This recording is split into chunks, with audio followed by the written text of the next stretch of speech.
Assalamualaikum warahmatullahi wabarakatuh. Bismillahirrahmanirrahim. Alhamdulillahi rabbil alamin. Wassalatu wassalamu ala asyrafil anbiya wal mursalin Sayyidina wa maulana Muhammadin wa ala alihi wa sahbihi ajma'in. Ashhadu an la ilaha illallah wahdahu la syarika lah. Iyyahu na'budu wa iyyahu nasta'in. Wa ashhadu anna sayyidana wa maulana Muhammadan abduhu wa rasuluh shadiqul wa'dil amin. Subhanaka la ilma lana illa ma 'allamtana innaka antal alimul hakim. Wa la hawla wa la quwwata illa billahil aliyyil azim. Rabbi syrah li sadri wa yassir li amri wahlul 'uqdatam min lisani yafqahu qawli, amma ba'd. Para asatidz yang hadir yang sama-sama kita muliakan, para tetuha, para sesepuh, tidak ketinggalan pula Bapak Ketua beserta pengurus, Shahibul Bait beserta seluruh keluarga dan seluruh jemaah yang hadir, yang mana semuanya saja kita doakan mudah-mudahan senantiasa diberikan Allah panjang umur fi syihatin wa afiyah di dalam ketaatan kepada Allah Subhanahu wa taala.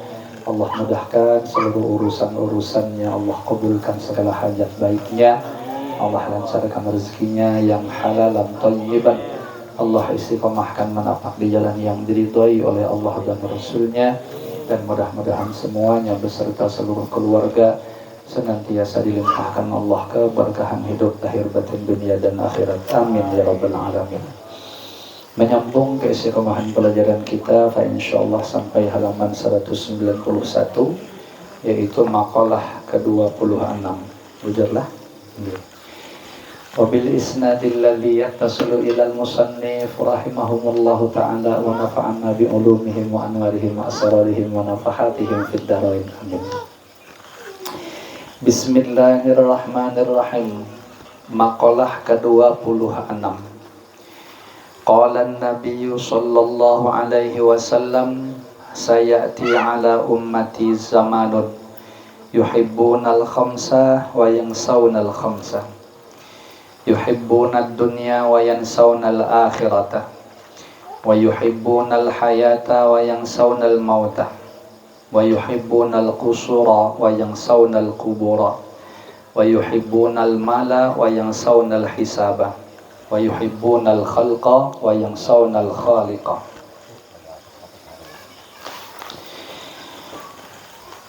Junjungan kita Nabi besar Muhammad sallallahu alaihi wa ala alihi wa sahbihi wa baraka wa sallam bersabda, ujar beliau, akan datang pada umatku suatu masa. Ini kayaknya masa kita lah ini, ya, di mana umatku mencintai 5 perkara. Nah, sayangnya terjemahannya masih belum sempurna itu. Umatku mencintai 5 perkara dan melupakan 5 perkara. Mestinya ada sambungannya begitu, ya. Saya ulangi, di mana umatku mencintai 5 perkara dan melupakan 5 perkara. Yang dilupakan ini yang lebih baik malah. A, atau yang pertama, mereka mencintai duniawi, sedangkan mereka melupakan ukhrawi.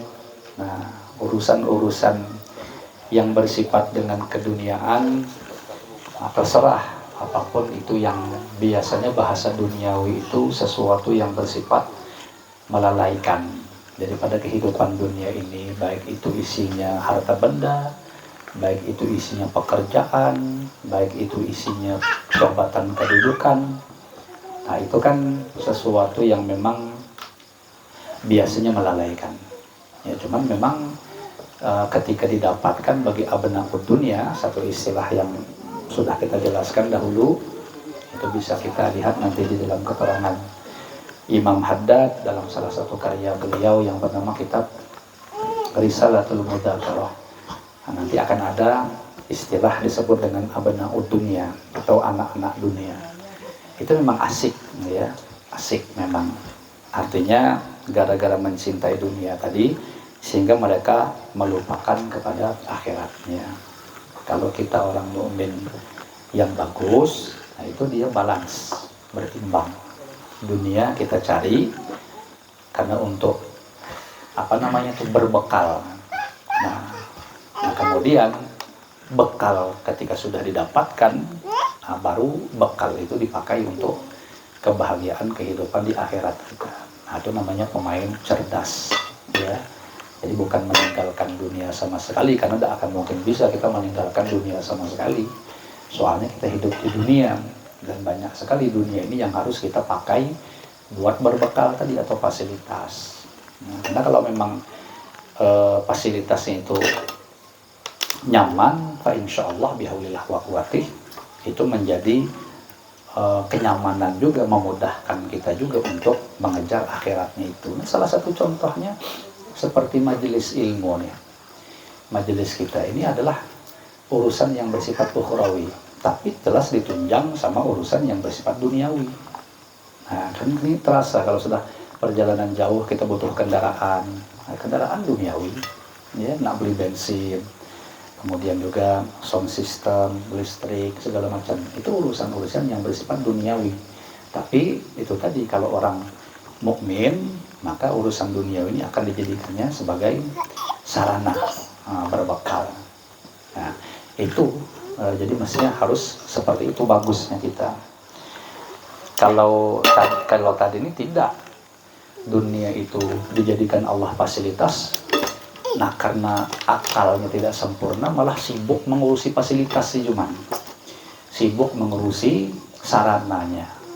Justru gara-gara sarana nih sibuk tadi, akhirnya dia ingat lagi untuk tujuan utamanya. Nah, mestinya kan tujuan utamanya tuh yang penting. Fasilitas itu ya semakin lengkap bagus, tidak pun ya tidak apa-apa. Mestinya seperti itu. Jadi makanya tadi saya katakan, kalau kita mau jujur merenung, memang zaman yang disebut oleh junjungan kita Rasulullah SAW tadi, itu adalah zaman kita ini. Nah kemudian yang B atau yang kedua, mereka cinta kehidupan, tapi mereka lupa kematian. Atau bahasa lainnya, mereka cinta bagaimana hidup ini senang, ya, tapi mereka lupa bagaimana mati senang, istilahnya begitu. Nah kalau tadi cerdas, nah, dua-duanya semestinya, dua-dua itu macam mana hidup senang, tidak ada masalah, ya. Tapi juga jangan dilupakan macam mana mati senang, istilahnya begitu. Jangan hanya hidupnya aja yang senang. Makanya tadi gara-gara pengen mengejar target kesenangan hidup di dunia ini, ya bermati-matian tadi, karena tidak bisa dipungkiri kesenangan hidup di dunia ini hanya bisa diraih dengan materi. Makanya orang-orang yang hidupnya materinya berlimpah lah yang akan merasakan kesenangan hidup itu. Kenapa? Karena apa yang dia inginkan mesti tercapai dengan materi itu tadi. Ya, kita nak makan nyaman harus ada duitnya, ya. Berarti duit nak banyak sedikit baru bisa makan nyaman. Nak pakaian mahal harus berduit juga, nak rumah bagus harus berduit juga. Ibaratnya seperti itu. Itu tak salah. Yang penting tadi jangan aja dia melalaikan kita. Nah, cuman ada lagi yang lebih penting, karena di barang pasti, yaitu kematian. Itu kan yang yang ditargetkan dari kematian itu bukan hanya sekedar mati aja. Kalau pernah matinya itu pada 5 menit selesai, ya, sakaratul maut itu. Nah tentu satu, cuman predikat yang paling kita harapkan di saat sakaratul maut itu predikatnya husnul khotimah. Nah tapi kan ternyata tidak sampai di situ urusannya, ada kelanjutannya yang kita kenal dengan kehidupan akhirat ini yang abadi. Nah macam mana caranya di sini yang harus kita targetkan senang dari itu.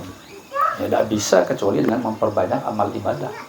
Seluruh amal ibadah dari yang sebesar-besar sampai sekecil-kecilnya mainkan. Maksud dimainkan itu manfaatkan. Setiap ada kesempatan gawi, setiap ada kesempatan gawi. Nah termasuk nih seperti malam ini. Makanya saya di pondok itu, di pondok kita di Blok M itu, saya tidak meliburkan Jumat sebagaimana lazimnya pondok-pondok lain libur. Kenapa? Karena saya betapa sayangnya hari Jumat yang justru hari terbaik malah dibikin libur. Dan biasanya, mohon maaf lahir batin lah, boleh dicek, biasanya kalau sudah diliburkan tuh lebih banyak mereka melakukan hal-hal yang sifatnya lalai. Lalai ini maksudnya nonton TV misalnya, atau bermain-main olahraga. Ya memang ada sisi manfaatnya ada, cuman kita melihat dalam sisi ukhrawiynya. Jakanya hari Jumat digunakan untuk belajar, walaupun hanya 1 jam pelajaran, berarti 1 jam di hari terbaik digunakannya untuk nuntut ilmu. Berapa kira-kira kadar pahalanya? Nah, jadi makanya saya tak liburkan. Malam Jumat malah saya suruh anak-anak baca burdah. Ya, nah ini sekarang nih. Karena keadaannya saya tidak di pondok aja, kita di sini baca maulid. Ya akhirnya saya di pondok baca burdah tuh. Nah, siang itu belajar santri. Pagi, cuman saya bilang 1 jaman aja. 1 jam itu maksudnya 1 durasi jam itu 1 jam pelajaran gitu maksudnya. Itu bisa memakan waktu antara 1,5 jaman. Dan hari Jumat, nah nanti dia akan persiapan untuk menuju Jumat gitu. Jadi saya tidak akan memberi kesempatan. Coba kalau saya liburkan, payah dia nak mencari orang beristilah kondisi tidak terikat dengan kewajiban, lalu dia mau tergerak dewe beramal. Itu kalau tidak ditolong Allah payahlah. Kini kalau saya liburkan total, ada tak jaminan mereka akan bergerak sendiri mau beramal. Nah, potongan keadaan kita sekarang payah. Ya. Nah, jadi tidak saya kasih kesempatan. Gitu. Jadi supaya nanti jangan sampai hari terbaik justru kita sia-siakan. Nah, kalau dia diisi dengan belajar, sekurang-kurangnya dia diisinya 1,5 jam tadi itu untuk menuntut ilmu agama. Nah, mudah-mudahan ada keberkahannya di situ. Saya teringat dahulu, saya terus terang minta maaf lahir batin, dahulu waktu mondok dulu, kalau malam Jumat di kami di sana terus terang lebih banyak lalai. Kita kalau sudah habis sembahyang Isya mulai pasang gendang, berdentum begendangan sampai jam 10 malam. Kenapa libur kisahnya? Nah, disitulah dari pengalaman yang saya miliki. Jadi kalau sudah dibahasakan libur itu, beristilah nak menggunakan waktu untuk kebaikan, payah lah bilang kan. Makanya cek aja nanti siapa di sini keluarga yang mondok lalu libur panjang tuh. Itu aneh ya, kadang-kadang anehnya macam mana? Itu dari rumah, mohon maaf, dari pondok itu sudah berjanji tuh, kayaknya merancangnya, dibawa kitab, bawa pena, rencana di rumah nak nulis, bawa kitab nazom, rencana nak menghafal, sampai di rumah mana ada tegawi, mana ada lah dia nak hafal, mana ada lah dia nak nulis segala macam. Yang jelas selalai itu lah gawi. Nah itu kalau sudah dibahas libur itu masih begitu penyakitnya.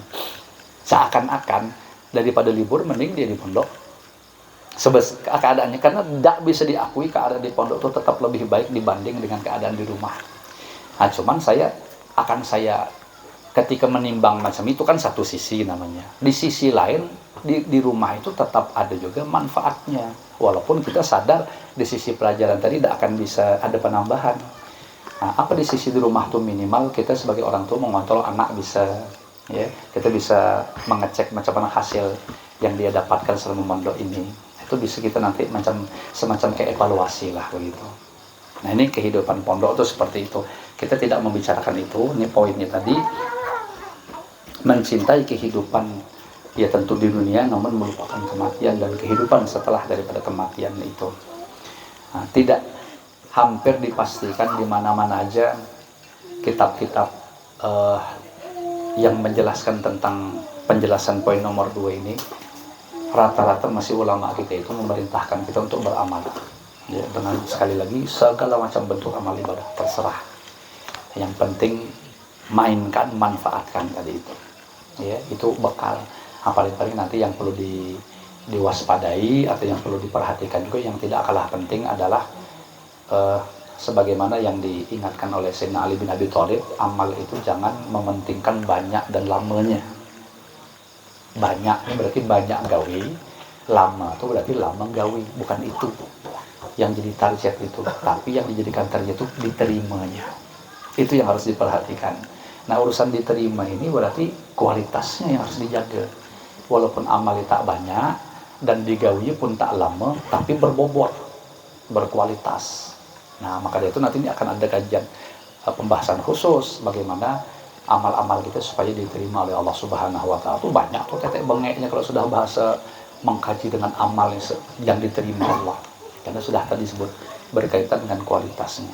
Itu biasanya lebih banyak mengarah kepada penunjang amal-amal hati, mulai pada ikhlasnya, mulai daripada khusyuknya, kalau ibaratnya itu macam sholat, adabnya, syarat-syarat lain itu makanan, minuman, pakaian, tempat semuanya harus halal, ya, jangan sampai ada yang haram, dan lain-lain dan lain-lain. Ya, itu tak kalah penting juga.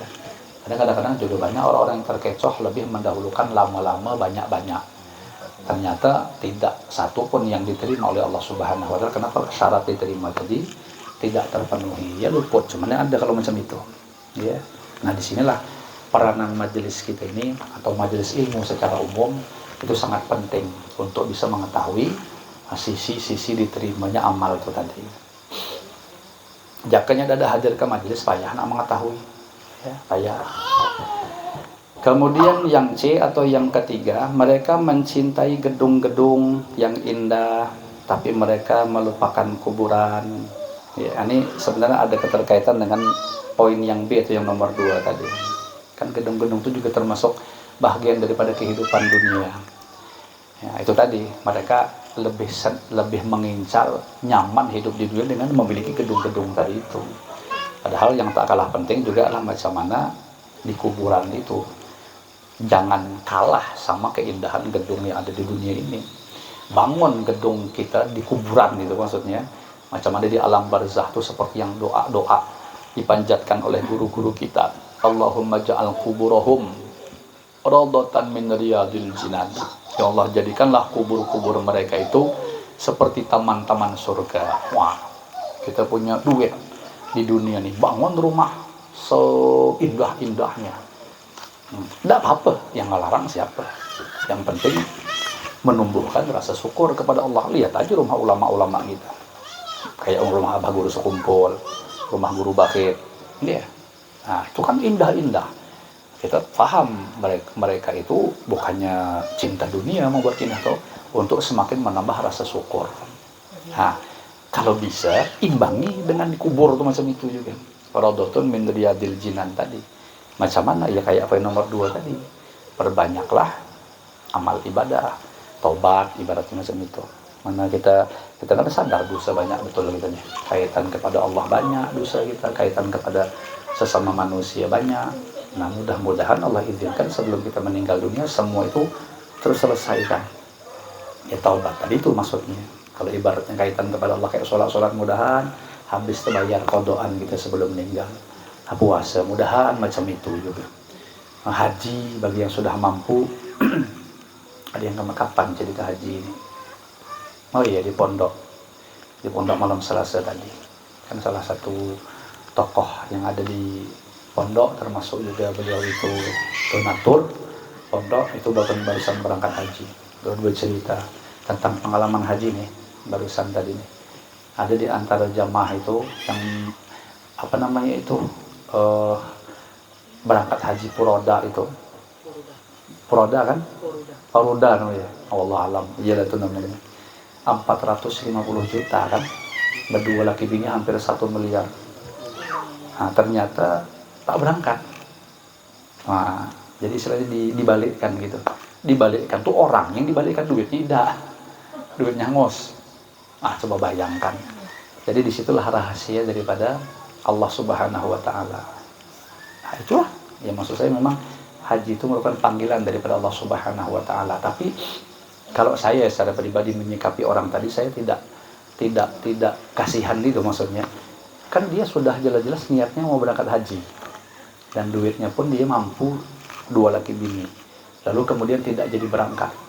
Andaikan ternyata dia kan mau kan kalau tidak berangkat gitu kan sudah dihapus sama pemerintah itu. Paruda tadi gitu ya, bukan Puroda sebenarnya. Ah itu tuh dihapus, berarti kan mau kan jadi kayak haji biasa dah tuh. Yang biasa dah yang gua sampai 20-30 tahun tuh. Apa tuh namanya? Reguler. Nah, umpama kan bahasa lagi tuh. Sekalinya kan kita katakanlah 30 tahun. Ternyata tidak sampai 30 tahun menghadangi mati. Secara logika, padahal kan sudah mampu secara finansial kan. Nah, saya berbaik sangka. Jadi bukan suatu keburukan dia tak berangkat tuh. Karena kan memang sekali lagi yang mengatur berangkat atau tidak ini kan hakikatnya Allah. Tapi dia tadi sudah dibuktikannya bahwa dia dengan punya duit banyak tuh, buktinya dibayar tuh laki bini. Cuman karena ada peraturan dari pemerintah terhalang dia berangkat. Lalu kemudian kita katakanlah dia reguler lagi, berbalik bahasa, dia laki bini nyetor, ternyata di situ 30 tahun mendatang baru berangkat. Baru dapat 10 tahun meninggal. Intinya dia meninggal belum tercatat secara dohir berangkat ibadah haji. Kan gitu kan logikanya. Apakah satu kerugian? Saya lebih mengedepankan baik sangka. Insya Allah bihaulillah wa quwwati, menurut saya dia sudah dapat pahala haji. Bukti sudah dibuktikan soalnya. Cuman berbentur keadaan aja jadi. Lah lain kisah yang tidak kayak gitu. Awak duit banyak nyetor ijak. Sama sekali tidak ada nyetor lalu-lalu. Mati dia. Nah ini yang celaka 12 nih. Ya, kenapa kita ya karena kalau memang tidak lalu-lalu kan berarti kayak nantang perkara begitu. Apalagi dengan alasan tidak ada panggilan belum. Tidak ada panggilan macam mana. Ya, jelas-jelas salam manggil sudah melalui travel tidak. Ya, nah, jadi ibaratnya itu ya nasib tadi itu, Bang. Nah, cuman kan Mas sebenarnya kalau cuman mau untuk sifat itu melepas kewajiban ketika dia meninggal, harta masih bisa digunakan untuk qadha. Istilah kata orang itu badal haji. Nah, itu contoh saya pengen hanya menceritakan ini tidak lain dan tidak bukan untuk itulah keunikan takdir Allah Subhanahu wa taala. Jadi salah satu yang harus perlu kita perhatikan bagi kita-kita yang memang berduit. Nah, berhaji dulu. Ada juga kemarin beliau bilang tuh, sekarang ini ada juga penyakit sudah nyetor dicabut, ditarik lagi, malah diganti menjadi umroh. Itu bahaya tuh travel kayak gitu, jangan ngecek-ngeci orang. Jadi di sana itu ikutlah travel dikit, jangan sampai nanti gara-gara sudah nyetor haji tak jadi jadinya. Gara-gara kita ngecek berdosa, berarti travel itu menggagalkan haji orang jadinya. Ya. Tapi lamunnya berangkat, ada apa-apa lah mau berangkat tuh seperti tadi. Ya, seperti isinya andaikan tak ada lalu berangkat pun, yang penting kita sudah serius untuk membuktikan bahwa kita ingin berangkat. Kalau ditarik itu namanya luput lalu. Ya. Nah, apakah kita tarik lagi kita umroh lalu langsung bisa menggugurkan haji? Pasti tidak akan bisa. Nah, jadi maksudnya tuh, dan saya khawatir malah kalau ditarik umroh tuh, umrohnya jangan-jangan bukan lillahi ta'ala, tapi nafsu. Gara-gara nak cepat betul nengok Ka'bah, seakan-akan begitu. Ya, kira-kira begitu. Ya, jadi apa hati-hati pahami secara hukum tuh. Kemudian yang keempat, mereka mencintai harta tapi mereka lupa akan pertanggungjawabannya atau hisabnya. Wah, itulah bentuk ketertipuan itu di situ memang. Ya. Nah, jadi seakan-akan apabila kita memang getol semangat mencari harta dengan niat yang tadi baik, disilahkan. Asalkan jujur benar-benar untuk kebaikan tadi. Yang jelas yang pardu-pardu lah dulu. Ya, seperti menafkahi keluarga, ibarat begitu. Nyekolahkan anak, itu jelas fardu-fardu yang sekali lagi tidak akan bisa kecuali menggunakan harta. Ternyata kita ini memang ditakdirkan Allah berlebih istilahnya itu. Banyak memang. Nah, manfaatkan untuk kesunahan-kesunahan. Ya. Nah, termasuk memfasilitasi majelis. Jadi istilah seperti itu. Jadi bermain kesunahan, tapi siap kemanapun kita alokasikan, kita manfaatkan harta itu, dia pasti akan ada bahasa hisab pertanggungjawaban. Nah, makanya kalau dia digunakan daripada hal-hal yang baik, insya Allah pertanggungjawabnya nyaman-nyaman aja. Yang susah itu yang tidak produktif, artinya cuman berisi harta tapi tidak dipakai untuk hal-hal kebaikan. Itu yang nanti akan memberatkan hisab kita. Kalau kita dapat jaminan masih mending sedikit. Maksudnya dapat jaminan masuk surga kayak sahabat Abdurrahman bin Auf. Ya. Itu beliau masuk surganya kata Rasulullah apa? Habwan. Mengesot. Artinya bekisot, orang Banjar bilang tuh masuk surganya lambat. Padahal sahabat Abdurrahman bin Auf itu terkenal tidak pernah menolak siapapun yang meminta. Jadi selalu memberi, dermawan orangnya. Dan kalau urusan macam zakat ya jelas sudah tuntas beliau. Tapi risikonya tadi itu habuan. Cuman menangnya beliau termasuk salah satu 10 yang dapat jaminan masuk surga lah. Kita ini nggak siapa yang jamin kita, nggak ada kan. Nah, jadi kalau dapat jaminan kayak gitu dipersilahkan aja. Kalau kira-kira tidak, yang lebih nyaman tuh sederhana. Sederhana tuh berlebih-lebih tidak, kekurangan-kurangan tidak juga. Jadi pas dengan kebutuhan kita. Apa yang menjadi kebutuhan wajib sama hal-hal sifatnya sunat kita punya atau aman tuh posisi. Ya berlebihan orang tidak juga. Nah istilah kayak gitu. Kalau terlalu berlebihan tadi resikonya hisabnya agak berat. Terlalu kekurangan yang sehingga bisa menggugurkan harga diri kita, payah juga. Ya, hidup ini kan memang seperti itu. Makanya sampai kalau kekurangan yang sampai bisa berpengaruh kepada keimanan kita, itu bahaya. Rasulullah pun mengingatkan kadal faqru ayyakuna kufran. Kemiskinan itu Rasulullah hampir-hampir bisa menyeret seseorang kepada kekufuran. Apalagi zaman akhir ini, tidak kuat gitu menyandang hidup miskin. Akhirnya itu bersekutu dengan setan melalui amalan pesugihan gitu. Ya, nah itu gara-gara tidak kuat nyandang. Nah, jakanya imannya kuat, ayo ha. Nah, cuman potongan yang ada ini, wah ya ambil angkatnya. Jangan macam itu Ustaz gitu ya. Aku ini insya Allah kuat Ustaz di majelis itu. Asal keluar amal turunnya di situ mulai. Ibarat itu. Nah itu yang kita nak waspada. Jadi yang nyaman itu memang hidup itu sederhana. Berlebih sugih jangan. Susah pun sampai ke taraf seperti ini jangan gitu. Sedang-sedang aja dah, sedang-sedang. Kemudian yang kelima yang terakhir, mereka mencintai makhluk tapi mereka melupakan kholiknya, penciptanya. Betul gitu. Makhluk-makhluk ini sesuatu yang aneh kalau kita tinjau dalam ilmu apa namanya itu. Tapi ilmu tauhid lah yang jelasnya. Makhluk ini keberadaannya batil. Artinya asalnya itu kan tidak ada makhluk nih. Apapun itu, mau rumah, mau harta, mau bini, mau suami, mau kendaraan, mau duit, kan sebelumnya itu udah ada itu semua, lalu diadakan oleh Allah Ta'ala. Jadi sifatnya itu batil, keberadaannya itu selain Allah itu atau makhluk itu batil, bukan ada yang sebenarnya. Yang hak itu ada sebenarnya, wujud yang sebenarnya itu hanya Allah Ta'ala. Nah kita disuruh selalu ingat kepada Allah, lalu Allah bikin ujian. Allah ciptakan makhluk yang tadi keberadaannya tidak sebenarnya ini.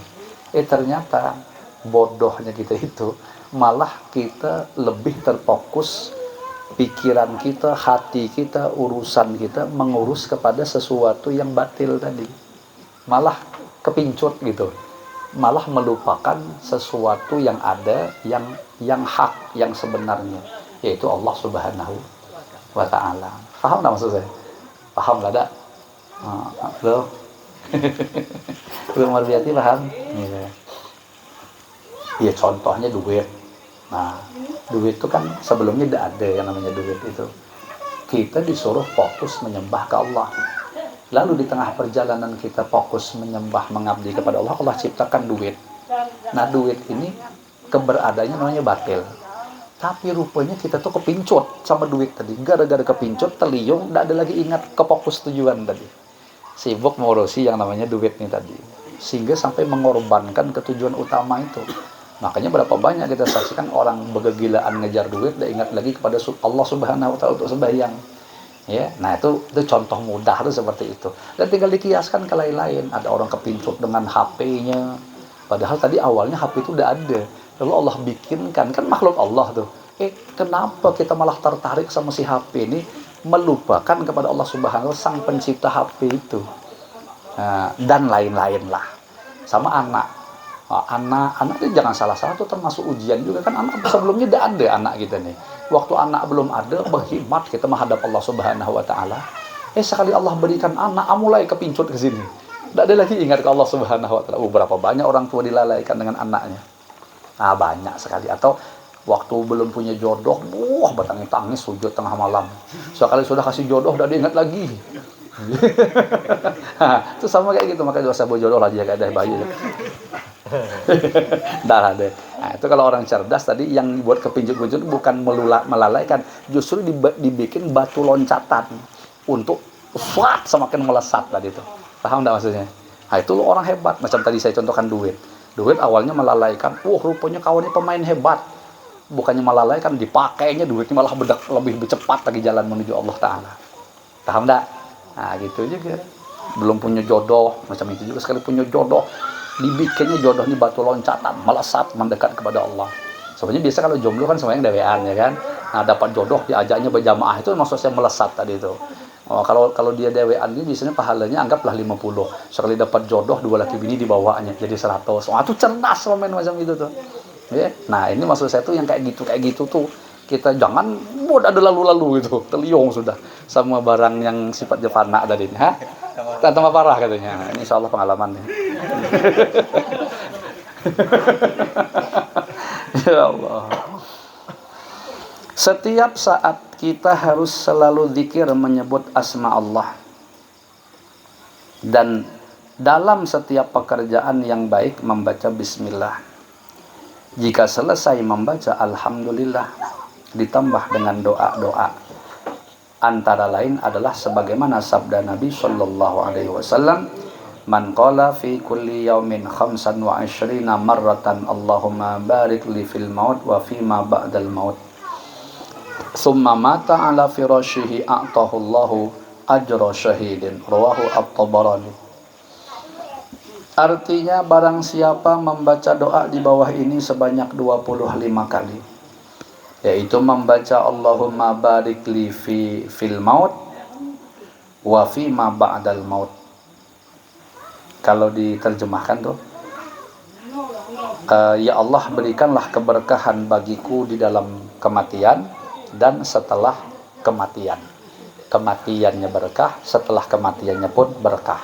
Nah, kemudian ia mati di atas kasurnya, rupanya istilah itu, walaupun dia mati itu di atas kasur, guring, artinya lagi dalam kondisi meninggal tuh nyaman gitu, lagi baring-baring, meninggal, atau lagi tidur, meninggal. Intinya tuh menggambarkan bukan nak meninggalnya harus berperang begitu, atau kecelakaan gitu, dah nyaman aja meninggalnya. Ya. Nah, maka Allah, misalnya macam nanti ini Habib balik sini, misalnya kalau ada yang meninggal di kasur gitu kan, jantungan gitu, langsung sekalian. Bukan apa benar mana sisi dek cuman apa kan. Masya Allah. Nah, maka Allah memberinya pahala orang yang mati syahid. Artinya dengan berkah baca doa ini tadi, matinya tuh kayak pahala mati syahid gitu. Nah, kita diperintahkan hidup zuhud. Adapun konsep zuhud menurut hadis Nabi Sallallahu Alaihi Wasallam adalah sebagai berikut. Panjang hadisnya. Az-zuhdu an tuhibba ma yuhibbu khaliquka wa an tubghidha ma yubghidu khaliquka wa an takhruja min halalid dunya kama takhruju min haramiha fa inna halalaha hisabun wa haramaha adzabun wa an tarhamal muslimina kama tarhamu nafsaka wa anta tatakharraja 'anil kalami fi ma la ya'nika kama tatakharraju minal harami wa anta tatakharraja an kathratil akli kama tatakharraju 'anil maitatil lati ishtadda natnuha wa anta tatakharraja min khutamid dunya wa zinatiha kama tatakharraju minan nari wa antuqassira amalaka fid dunya fahadha huwa zuhdu fid dunya. Rawahu Ad-Dailami. Artinya zuhud ialah mencintai apa-apa yang dicintai Allah dan membenci apa-apa yang dibenci olehnya, oleh Allah. Meninggalkan harta yang halal sebagaimana meninggalkan harta yang haram. Ya, maksudnya yang sifatnya melalaikan tadi, ya. Karena sesungguhnya halalnya dunia dihisab. Artinya halalnya dunia ini akan dihisab. Dan haramnya dunia disiksa. Artinya keharaman daripada dunia itu pasti akan mendapatkan siksaan. Menyayangi orang-orang Islam sebagaimana menyayangi diri sendiri.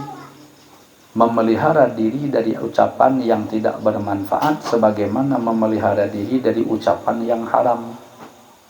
Jadi kita nak fikir-fikir nak berucap apa gitu.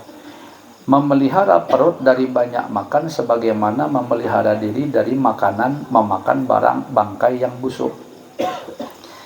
Memelihara diri dari pecahan-pecahan dunia, maksudnya kemewahan dunia lah maksudnya.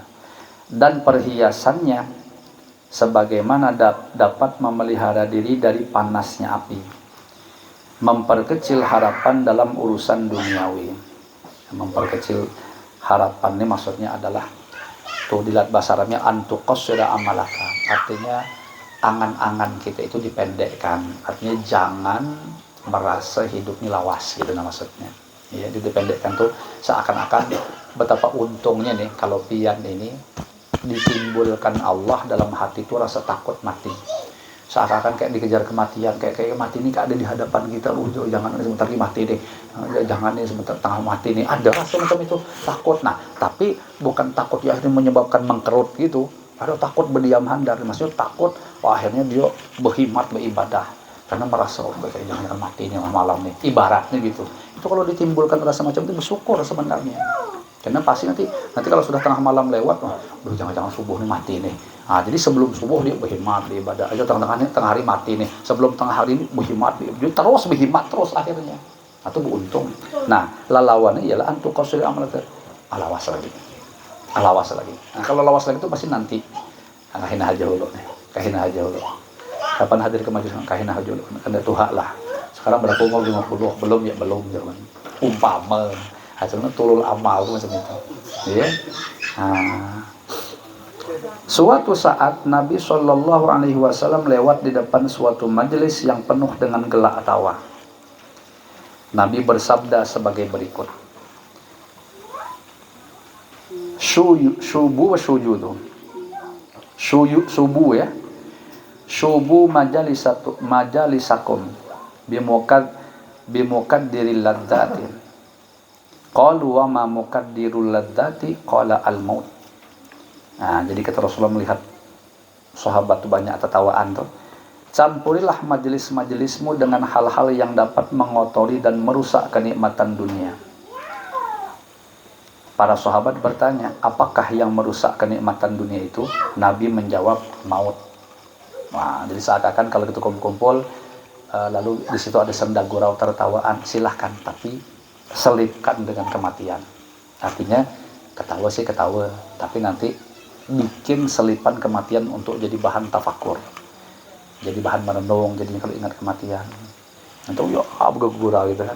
Ingat Bang Imin, kawan kita tuh kemarin tuh 2 hari lalu mati Bang Imin misalnya masih temenung lagi pula dia, ya temenung lagi, ketawa lagi misalnya gitu. Tapi Bang ini dia mati begini cantik Bang, ketawa lagi. Ibaratnya gitu kan. Itu tak ingat kematian, aduh, diajak nyoba taubat lagi. Nah, serius betul salam dengar ini. Lainnya dah, lain nak taubat malah nikahnya dia. Nah, makalah ke-27 wallahu a'lam bissawab ya. Nah, lalu kita penuhi daripada pengarannya itu ajak Sohibul Bait, di mana beliau ingin majelis ini dibacakan tahlil ya. Nah, yang insyaallah pahalanya ini 100 hari ini. Siapa nih? Oh, mama beliau ya, Mama Nyangah, yaitu almarhumah Ibunda Sa'diyah binti Haji Sulaiman, serta kaum muslimin muslimat yang telah mendahului bi annallaha yaghfiru lahum wa yarhamuhum wa yu'li darajatihim fil jannah ala hadhihi niyat wa ala man nawahu aslaf wa nasalihun wa likulli niyatin salihah wa ila hadratin nabi sallallahu alaihi wa ala alihi wa sahbihi wa baraka wa sallam. Al-Fatihah.